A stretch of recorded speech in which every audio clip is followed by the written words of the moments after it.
రేవంత్ రెడ్డిని కూడా కలిసారా ఇంతకు ముందు? మరి నేను రేవంత్ రెడ్డి తోటి ఎప్పుడు కలవలేదు, కలిసే ఫోటో ఉండదు. అది ఎప్పుడో తెలంగాణ ఉద్యమంలో ఉన్న ఫోటో ఉంటది.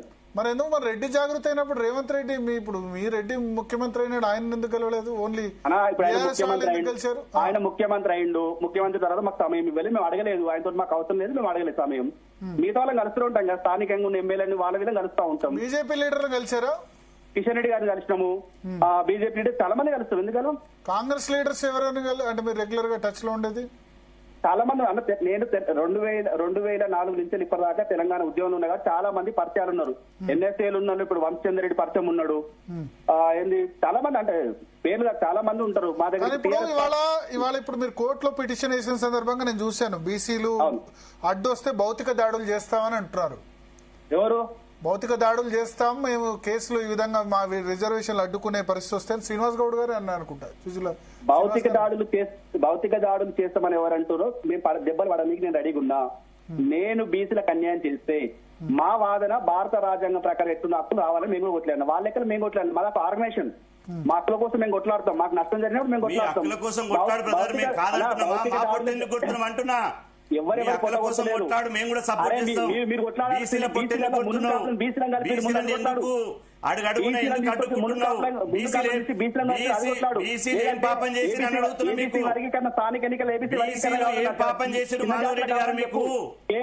కేవలం 4 తాతకు సేవ చేసిరు, మీ తండ్రికి సేవ చేసిరు, నీకు సేవ చేస్తున్నారు బీసీలు.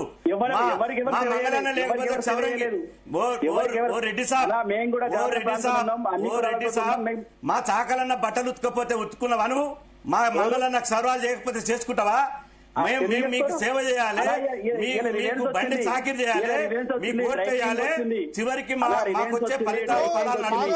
ఒక్క నిమిషం మాధవరెడ్డి గారు, ఇప్పుడు మీ ఆబ్జెక్షన్ ఏంది? 4 కులాలు మాత్రమే రిజర్వేషన్ అనుభవిస్తే చూస్తూ ఊరుకోవాలా అంటే? 4 కులాలు ఎక్కువ ఉన్నాయి, కానీ మిగతా 126 కులాలు పాప ఏం చేసాయి? సరే 4 కులాలు 4 కులాలు చెప్పండి. వాళ్ళకు కులాలకు రిజర్వేషన్ కావాలంటే మాధవరెడ్డి ఏబిసిడి వర్గీకరణ కావాలని హైకోర్టు పిటిషన్ చేయాలి. రిజర్వేషన్ అడ్డుకునేది పిటిషన్ ఒకటే. మీరు అభ్యంతరం వ్యక్తం చేసే కులాలు ఏంటి? 4 కులాలు మీకు తెలియదా? సర్పంచ్ ఎన్నికలలో ఎవరు పొందిరు, ఎమ్మెల్యేలో ఎవరైతే మీకు తెలియదా? నాకు తెలియడం కాదు, బీసీ కులాల పేరు చెప్పుకొని ఎవరు లబ్ధి పొందుతారు మనకు తెలియదా? వాస్తవంగా ఎమ్మెల్యేలు ఎవరయ్యారు, సర్పంచ్ శాతం ఎంత? 18 మంది. ఒక్క నిమిషం, ఉండాల్సింది 60 మంది. మాధవరెడ్డి సాబ్ తెలుసుకో, లెక్కలు తెలుసుకో. బీసీలు 60 మంది ఉండాలి, ఉండాల్సింది 18 మంది ఉన్నారు. పార్లమెంట్ సభ్యులు ఉండాల్సింది 9 మంది. ఉన్నది 3 ఉన్నాం. మంత్రులు 9 మంది ఉండాలి, ఉన్నది 3 ఉన్నాం. అది రాజ్యాంగబద్ధంగా ఉండాలని ఉంటుందా? ప్రజాస్వామ్యం అంటే ప్రజాస్వామ్యం అంటే పిడికెడి శాతం లేని వెళ్తారా? పిడికెడి శాతం లేని వాళ్ళు పీఠాల మీద కూర్చుంటారా? హైదరాబాద్ లో కూన శ్రీశైలం గౌడ్ అనే వ్యక్తి ప్రజలకు సేవ చేసింది కాబట్టి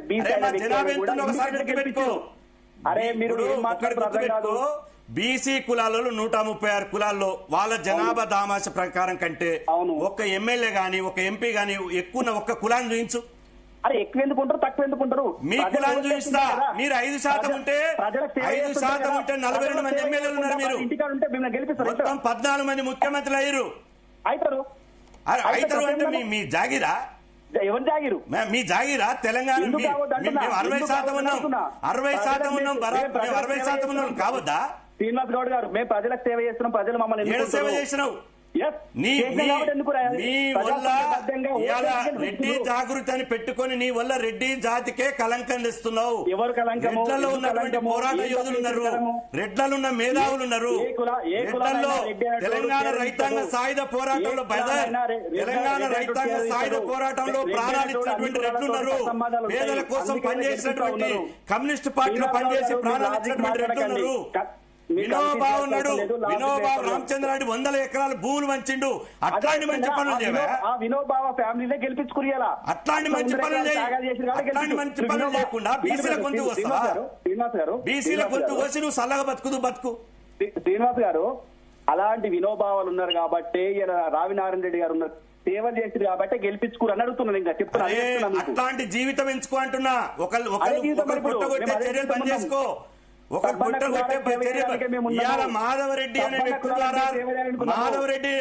ద్వారా ఇవాళ బీసీ సమాజం అంతా రెడ్డు మాకి అన్యాయం చేస్తామని చెప్పి రగిలిపోతున్నారు. సబ్బన కులాలకు మేము అండగా ఉంటాము, సబ్బన కులాలు మాతో అండగా ఉంటది. ఎక్కడ ఏ కులానికి ఉన్నవో చూయించు, ఏ కులానికి ఉన్నవో చూయించు. మీకు నిజంగా మాధవరెడ్డి సాబ్ మాట్లాడతలేను. మీకు బహుజన కులాల పట్ల ప్రేమ ఉంటే, చిత్తశుద్ధి ఉంటే హైకోర్టులో వేసిన పిటిషన్ ఉపసంహరించుకో. ప్రెస్ క్లబ్ లో ప్రెస్ మీట్ పెట్టి బీసీ రిజర్వేషన్ మద్దతు ఇస్తున్నామని చెప్పు. 4 కులాల ప్రాతినిధ్యం కోసమే మీరు ప్రయత్నం చేస్తారు. 4 కులాలు కాదు, 60% రిజర్వేషన్లు ఇస్తే అన్ని కులాలు 60% జనాభాకి మేము అందరికీ పంచుకుంటాం. మాధవరెడ్డి గారు ఒక్క నిమిషం నేను